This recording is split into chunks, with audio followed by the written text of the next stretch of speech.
Happy Tuesday, RTM family and friends. We're excited about being with you this morning. It's a good day. It's a special day. Sunday was a special moment, so that means that this is a special moment as well. And the staff is in the building. Woo, woo. Amen. We have a minister in the house as well. Amen. We sure do. And that just adds to the value that we're putting on what happened on Sunday. So make sure that you capture that.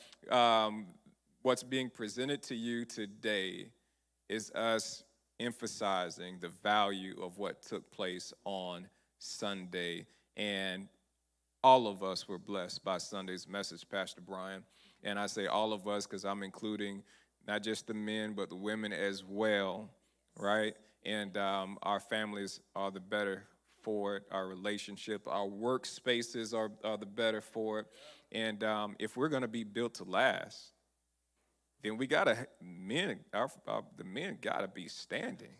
The men have to be standing, and Absolutely. I realized I was talking with the mic down. Absolutely. I am agreeing with Pastor Lamar. this is how good it is. So we're looking forward to do a deeper dive. This is the deeper dive of Sunday's message, and we have a The Deeper Dive Live. live audience in the building as well as online. So let's keep And really bring in Pastor Deborah. Yes. Because, like we said, we wanted to do something that would start conversations at dinner tables. Well, I happened to be at the dinner table that Pastor Deborah was at following the message. And we want to hear as men, right? We want to bring the woman's perspective. She had a lot to say at the dinner table. And so we want to bring this to you guys. And so excited to have Pastor Deborah with us as well to share, give us, let's all have a come to Jesus moment, right? Let's all hear how this thing and how what God shared hit us, both the men and the women. It was, I think it was a pivotal point for us, just as we had the beginning of gender roles and that type of thing, to be open for people to have discussion concerning women in the church, just women in general. It opened an avenue for conversation. So I think this opened an avenue for conversation because I think that a lot of the women had no idea the men's perspective on words that you might say, things that you might do. And I was thinking about it even this morning. I thought, basically people want their way and they're just trying to get something to happen. But we don't always go down the right avenue in order for it to take place, and we don't know the damage that may occur as a result of, my goodness, just words being said. And so I love the title of the message, Man Down, because when he said it, I thought, man down. And it was encouraging also because a lot of times when we hear a message on Father's Day, or if we get any type of insight concerning a men's conference, all you hear is man up. And when I hear man up, what I hear is just take it. Yep, that's good. What I hear is take man up and just take it, no matter what it is. You supposed to be able to handle it. How many of the fellas in here feel like you need more responsibility? You need more on your plate? Like there's enough there already, right? Can somebody point out what's obvious in the room? So I found it to be encouraging for women. I found it to be insightful. I thought it was eye-opening. A lot of those things that you talked about, sometimes those things are not recognized in a marriage by the woman until many years later. Yeah. But then sometimes damage is already Man is already down. man is already down, and so now you're trying to resuscitate him and Get get him up Yeah. again. But I thought that, again, what was said on Sunday was very enlightening. I was encouraged by a lot of the women that I spoke with who said, I just didn't know. And I don't know whether men were too timid to express or felt like that if I express this, it may show some sign of weakness in me, when in actuality, the women didn't see it that way at all. At least the ones that I talked to, they didn't see it that way at all, but saw it as a means of, oh gosh, now I'm informed. And as Brian was teaching, he said, this is not gender neutral. That's right. So those things what was being said could be applied to the men as well, but this was Father's Day, and we wanted to talk about that. So, again, I looked around the church, and I could just see, first, men look like, oh, don't tell, don't tell, don't tell. Or is he actually going to tell? And then, please tell them, please Right. tell them. And I think it was just a blessing to everybody. Anybody listening to it. We might need to kind of chop it up and use it in our marriage counseling that we do, so that Which is cool, because that was probably one of the things that a woman afterwards expressed to me that just wasn't a thought. Came and said, basically, now I know how to create a safe environment for my husband to exist in. yeah, She Yeah. was a single woman, but she's saying, man, to know how to develop and create a safe place for him to exist in, didn't really know. And so I'm so thankful, just from that. But I know, Pastor Lamar, you got some questions loaded. I have some meat and potatoes of what was discussed at our dinner table. oh, okay. But I'm gonna pass it to Pastor Lamar and see if he brings up something that's gonna spur what I want to talk about. What you got, Pastor Lamar? So, okay. So the first question that I thought of actually was posed to me from a lady who listened to the message, and the question was, so how responsible are women to the state of their man? Like, is this message saying that women are responsible for the condition that the man is in? I won't share my answer to that, but I would like to pose it to you to see. I just find that so interesting. I don't know why people do that when they hear something and you're supposed to ponder it. All of a sudden, you start trying to figure out whose fault it is that it took place instead of determining what it is you need to do. Regardless of whose fault it is, if you find that you're guilty concerning something, just change it. And don't concern yourself with the fault, whose fault it is. That's almost like when God came down and he, was asking who did it, and Adam go, it's the woman, and the woman go, it's the serpent. In actuality, they were saying, it's you, God. Yeah. You understand what I said? Instead of just accepting responsibility. But And I like that point, right? Because I think that for me, right, it's crippling when you examine the state of something and you find out that it's outside of your hands to do something about. Oh, yeah. I think that that's more crippling than anything. Oh, yeah. I love to examine a thing. If I examine something and it's not doing well, then it turns out it's on me that why it wasn't going well. Right. I actually get excited about that type of responsibility. I find it crippling when I examine a thing and, man, this thing is no longer, this is outside of my area of being able to do something about. Right. And I know that's where you say it, right? We're saying, no, this wasn't about nobody's fault, but what it was about was understanding it's us together. Right. Right? It's about not even placing fault, but everybody taking their spot, understanding we've all in some way play a role in what we've seen. But the good news is we all play a role in what can be better about this. Right. Because at this point, it always has been like, it's that man's fault, and he just needs to man up, right? And this message wasn't saying that it's the woman's fault either. Absolutely not, right? I think what came out in the message was we're all responsible for We the are all. atmosphere. If we're living in an atmosphere that allows for offense, that allows people to go day by day being offended, we've all participated in this atmosphere existing, and we're all are responsible for getting offense out of here so that we can live to our full potential. I think also what took place was sometimes I don't think men had the words to articulate the emotion, because some of these things were emotional, the emotion that they were feeling without, well, walking timid, let me put it that way. I would tell you Causing damage. yes, yes, Causing damage. yeah, yeah.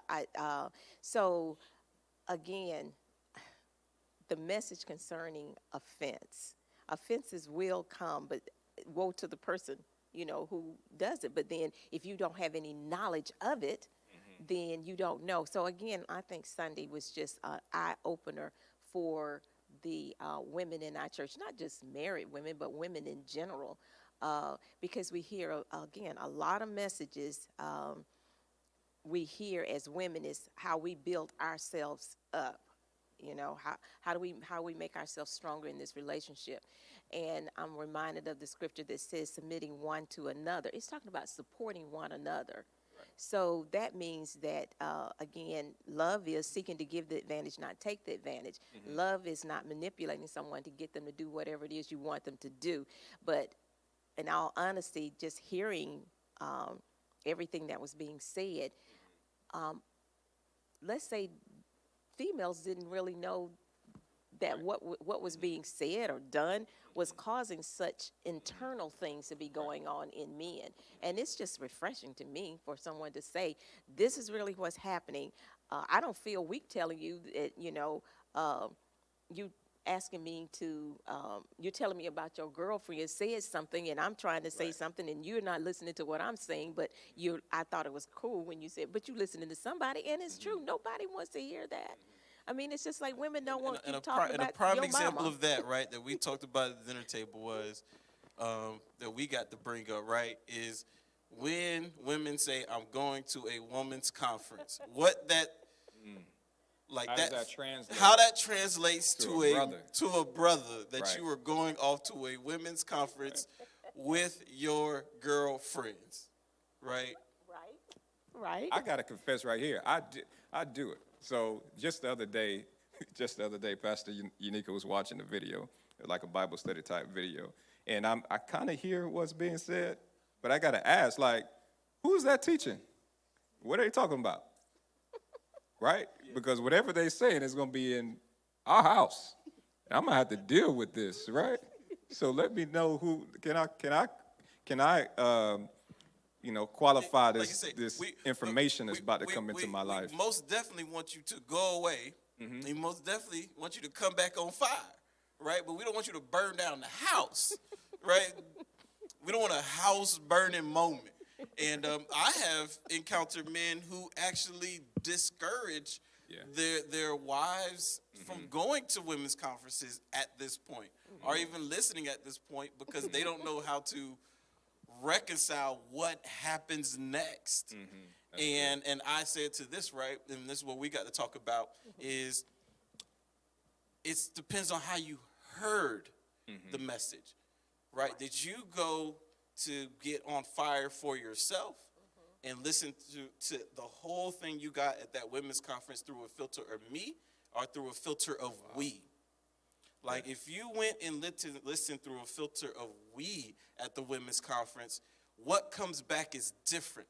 But what many men have experienced is you just have, this girl is on fire, right? We had a whole Ignite the Fire conference, right? And all the women was on fire, right? Ready to have 24/7 prayer sessions at their home. Went home speaking in tongues, right?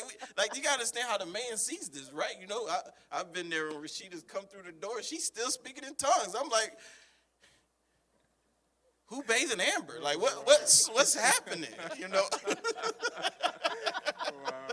You know what? That's so funny. I ain't trying to put your flame out, but That is funny because years ago, Marilyn Hickey was talking about, as a matter of fact, we were in a women's conference and she was telling us about the things that she did and all of her many journeys and that type of thing. And she said, but I just want you to understand, I'm so excited with y'all here and we can cheer. She said, but when I go home, she said, my husband, first of all, he wants to know, what are we having for dinner? So you have to learn to kind of taper those type of things because you are excited and wait for the moment to share. That is really one of the reasons initially when I started having women's conferences, I wanted to have a time of refreshing. That time of refreshing was the time you got to go away with the other ladies that heard the same message so that you all can talk. Because there's nothing like hearing something great and not having anybody to talk to about it. I mean, you talk to your friends a little bit after service, but then now the great thing that I heard or I thought I heard, I don't have anybody to bounce anything off of about what was said. So, it's like after the game, everybody want to talk about we won. But then if you go to a place where they weren't there, it's hard to do that. So Right. that was one of the reasons I developed that. So you can get all your talking out and get your game plan together and then go home Let's and talk do about that it. game plan, right? Because Yeah. I believe, just to be specific, what's the game plan, right, that man is waiting for? Not for you to come back with decisions you've already made Right. and conclusions you've already determined, but opportunities and how we both can move forward in what you just learned. The message is mutually beneficial. Yes, you didn't come back Right. with conclusions. You came back with opportunities for us to conversate for growth for us. But with that point, Pastor Brian, when you heard this message, as you're developing the message for Sunday, in the bigger, like the larger context of things, how did you see it fitting in what we've set out to do this year? Absolutely. It is built to last. Yeah. And we've been talking about, of course, creating the atmosphere for generational things to take place by developing values that are important, developing why we do what we do, not just doing stuff, right? And if we're going to be built to last, we got to know what we've been built to do. And when we look at those, we're talking about even the roles and responsibilities that we are supposed to carry. And it's became impossible to talk about anything being built to last while men aren't still where Bible has ordained them to stand. Yeah. Right? And have retracted from the position God expects them to be in. And so it became impossible for us to have a thorough year of understanding what it takes to be built to last without us addressing the fact that where men are and the role they play has to be raised, Yeah. right? It has to be restored. Otherwise, anything that's built is not going to last. Right. And so, so that's where the message was just inspired from. So then it wasn't a message just for men, it was a message for the family. All right, this was a message for the family to be better, to get better, to heal. Because the man or any member, no person that you're in a relationship with can walk under the pressure of being offended or of offense, of offending you or walking in offense. You can't walk forward like that. Yeah, and so I had a lot of brothers afterwards.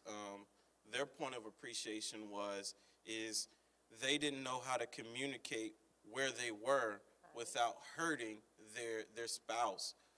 They were like, it's not that I didn't want to say it, but last time I tried, she started crying. And to see her hurting made me stop. To see me trying to express how I feel, but yet the fact that she actually played a role in it became too much of a weight during the conversation. And so a lot of men backed away. And they said, they were just thankful that we created an atmosphere to where we could go all the way there, minus, the emotional hurt that sometimes it takes to get to the point, and like I said, they said, they've tried to have the conversation, but just when they saw their wife and just start to break down, realizing that some of your behaviors are causing my offense, they stopped talking. Yeah. And men will retract in those moments, right? They'll retract in a moment where they feel as though what they're saying is causing further hurt. Because the overall goal is for you to be healthy, be happy, be whole. But, we have to encourage the men that, man, that doesn't mean you stop. That means that you're going to have to seek a way to communicate this to where you're not causing pain. Yeah. And you're not causing a hurt to develop, although you have to share something that's truthful. Yeah, that's good. And since we are live right now, right, I got to take full advantage of the live situation. And we have a live audience right here. So I want you all, as you're listening, if be ready to give some input to what's being said. I just wanted to take a poll of how many brothers been in that situation where you got something, whether it's valid, whether I might not be able to find the scripture for this, but this is what I'm feeling. And it might not be in King James Version, but I want to communicate it, or you tried to communicate it, and when you see the response you got, it was like, okay, let me reel that. Let me keep that in my pocket. I think it's something that we all connect we to. saw all the men All hands the go men. up. And that was the point of the message, right? That you think your man don't want to communicate. No, he is offended. And my man don't talk. No, he talks a lot. he just hasn't been given the atmosphere to where he can communicate freely. That's and good. it takes two to create that atmosphere. There's something else that I heard in the message. There's some things that we've adopted that this is society's norm, and we brought it into our homes. And when we talk about renewing our mind to, not being conformed to the world, there's some areas that relate to a man's role or man's communication or how we, relate to our family that we got straight from society. And I don't think, this message allowed us, if we attend to it, it'll allow us to observe those things. Like, how am I relating to my family that I didn't get this from the Word, I didn't get this from a Bible example, I don't see Christ doing this, maybe I saw my daddy do it like this, or maybe some TV daddy did it like this, and this is how I'm moving forward. Never actually asking the question, like, is this way of work good for my family? You said something this morning. You talked about going back and watching the film. And that's how the message started on Sunday, like taking a moment to reflect. Like if we're more reflective and ask ourselves, man, has our way of work for the past however many years that we've been married, is beneficial? Absolutely, and that became just one of the... I made that real general, like a broad stroke. That was a lot. There are many things that are in your marriage that are beneficial, but as it relates to communicating and your roles, is it beneficial? Yeah, which is one of our first component, right, that we opened up with is if we're going to be built to last, we have to be people that place value on reflection, takes value on stopping, looking back over what has happened, and seeing, did this work? Did not work? What got developed in me? What did God shape in me, form in me for what's next, right? If God's building you now for what's next, that means he built you previously for where you are now. It's just a matter of, are we going to sit down and reflect? And that's what you're sharing, right? Many people have, in their marriages or in their relationships, have said, okay, let's do this thing with this expectation of growth. And at some point you have to stop and say, did it work? And if it did work, great. If it didn't work, then you have to take that back to the Holy Spirit. But what you don't do is continue doing something that has no evidence that it has progressed towards anything. And so, we were specifically talking about the mixing of different responsibilities, the appearance, we were talking about, man, has it really communicated well when we decided as a ministry that, man, we're not going to necessarily have a standard of wearing suits all the time. And we had a conversation this morning, like, did that work? Did it raise a standard or lower a standard? Did it raise the way men were viewed, or did it lower the way men were viewed? Because one thing I know for certain about my father is one of the first things that would impress anybody or draw anybody towards him was the way that he dressed. Now, I understand the conversation was we want to show that all is welcome, and we want to make sure people know they can come as they are, and these types of things. But in picking that up, did we lose something critical in the process?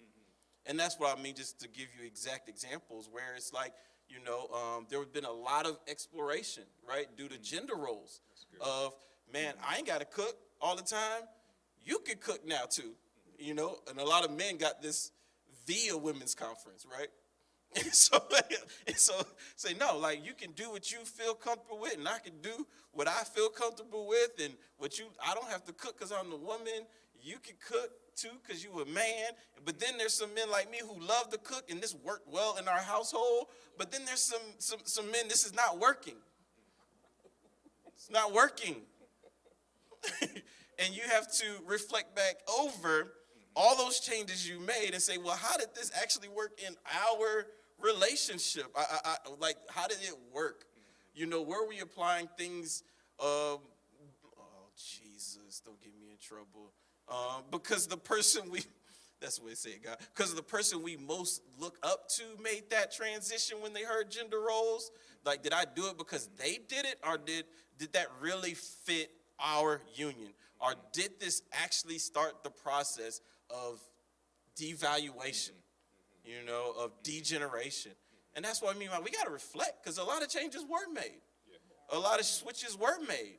And I believe they were done with all the right hearts of wanting to create equality in our homes, to create equality in our church. And we have to say, okay, did this accomplish the goal? Or did this actually deteriorate something else? And in this season, what is God calling us to build? What is he calling us to value? Like I say, for our household, it worked, right? I love to cook. But I know some brothers that are struggling to wash clothes right now. Yeah. They've been messing up clothes for the last 3 years, just trying to share the load. He don't know how to wash clothes. Let him go back outside and start cutting grass again, because you didn't like cutting grass, right? They've made weird exchanges. Y'all looking at me crazy. But these are real, I'm talking from real life conversations where in their trying to achieve gender equality, the wife cuts the grass now and the man washes the clothes, and they interchange this responsibility. Okay, let me just say, when I first heard the message, I heard gender. Can I just say that's crazy? Like, it didn't work. It's true. It's true. That is true. And your dad never participated. I mean, in some of the things, the word was gender roles, and then it became like gender equality. Then it became partners half and half, and that was not the original intent. And of course, anytime that you start to sometimes bring out a particular thing in the body of Christ, you always have extremes. Always an extreme instead of looking for the balance in your home. Yeah. And so sometimes people, even when they say, I need to just learn how to balance my life. What are you talking? When people say that balance my life, you want everything to have equal parts. Well, that's not balance in the body of Christ. And let's determine what's the most important thing in that type of thing. Because you live life, importance shifts depending on where you are and what you are doing. Right. So we're talking about a role as your lifestyle starts to change. I guess I want to say it that way. There may be a time where the most important thing is that I don't know. It could be anything. Most important thing is that I'm at every service, because this is what God said. I have to be at every service. Yeah. You don't go and tell other people you have to be at every service. Right. Nor do you know, and that's what people do. They get in each other's households. And that's part of the problem too. You look at this, it looks like it's working well. Mm-hmm. Well, if it's working well, it's because they got with God and found out how it worked well there. Mm-hmm. But people, when they get excited about things working in their life, what they tend to do is try to get you to mirror what their life is because it's good, instead of saying God can make your life good. Mm-hmm. And so, again, it didn't work in our household for Greg to cook, because mainly he couldn't. Yeah. And that would just be a mess. You understand what I'm saying? Nobody But so we would eat, but it would just be out. And we did that sometimes. I wasn't expecting him to cook. Okay, yeah, we'll just eat out. But again, I know most people in the body of Christ hate to hear this. You really need to hear from God for whatever relationship you are in. Just because it works for you does not mean it works for the other person. And when we first heard, it first started, people started really highlighting gender roles, I was sitting back going, oh my goodness, I wonder what these people heard. And I can remember Pastor Taff in particular, she said, do not go home and start saying, Pastor Taffy said, you need to start doing this and you need to start doing that. And she said, that is what we are doing. What I'm saying is that you need to both support one another. And I think that was more what it was. Support one another. So no one feels And slighted. I like to add this, right? And this is where we've been this year, right? It's hard to support one another when you haven't come together first to agree on what y'all value together. Exactly. And I believe that that's where that little just gap is, right? If we don't have a conversation where we agree upon what we value together first, it's hard for us to then go down the line and start talking about the behaviors we do, which support the values. Right. Like your behaviors are support your values. But if you don't know what you value, if you haven't agreed upon that value yet, then to start discussing behaviors, you're changing out of alignment. And the changes you're making won't sustain because you don't even know why you're doing what you're doing. Absolutely. You don't know, and so we have to ask God, okay, God, what are you asking me to value in this season? What are you asking us to value in this season? Right. And once you determine what you value, it'll define the behaviors that need to come next. Exactly. But that's good. we have to wrap this up, right? We are? do. Yes. Yeah. Wow. Time goes by fast when you get in these type We'll of be I feel back like I was Thursday. just getting started. I know. We'll be back Thursday. Oh We'll be my back Thursday. goodness. But you know what I want to say is if you did not hear the message and it may appear to some of you we talking code, you really need to listen to the message. I'm encouraging men and women to listen to this message because it was so freeing, it was so liberating to hear, for the women to hear the truth about how men actually felt. We only guess that you feel like we feel because you're shaking your head. Okay, all right, we're going to go along with that. Then I don't know you offended. I don't know that bothered you. And then the articulation, which you got into that later on in the message, how a man articulates something because of what God put on the inside of him may not be the way a woman would do it. And it actually should not be. But you have to weigh the hearts and intention in every relationship because otherwise what you heard will be jaded by an inflection of the voice. Yeah. And influenced by offense. I think that's what you said. It'll be influenced by offense. Yeah. So again, it open conversation, and my prayer is that on Sunday, people did go home and talk about it and discuss what they heard and how it impacted them. And it'll keep the conversation open so that I believe it put a man in a position where now I can talk about it. But I'm just saying, women, you have to let them talk about it because sometimes, we want to talk about what we heard, but it's good to listen if you want a relationship that's built to last in any relationship. So, yeah, that's my encouragement. I'm going to say this too, right? During one of our blood brothers, and so if you're a brother who's listening to this, right, during one of our blood brothers meetings last year while the pandemic was happening, we actually went over ways a man can communicate new vision in his household.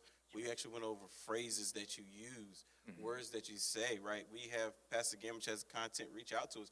But if you're a brother that just needs some help on how to communicate, but you ain't been in the Blood Brothers meetings, in those meetings, as men, we talked about things, how to say something. Yeah. Brother shared how they tried to say something and how it it took things in the wrong direction. But then brothers came together and shared ways of how to say things, and it actually progressed things. We have the content. We have the nose of what you should say and what you need to stay away from.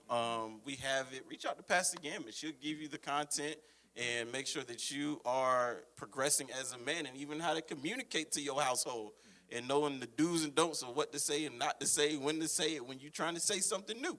It was one of I think we did it for maybe we did it for 2-3 weeks. Yep.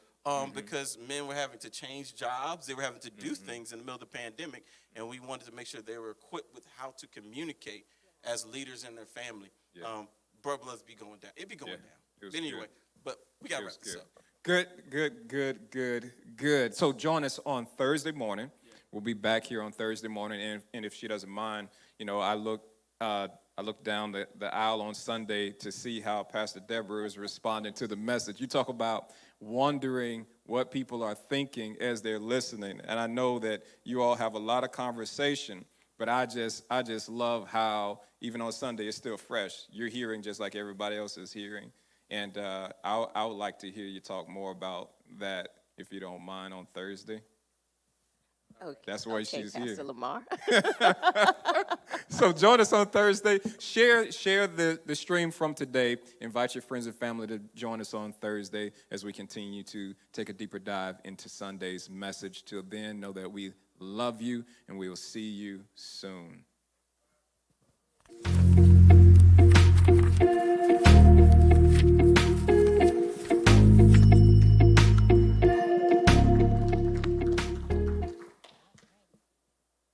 That was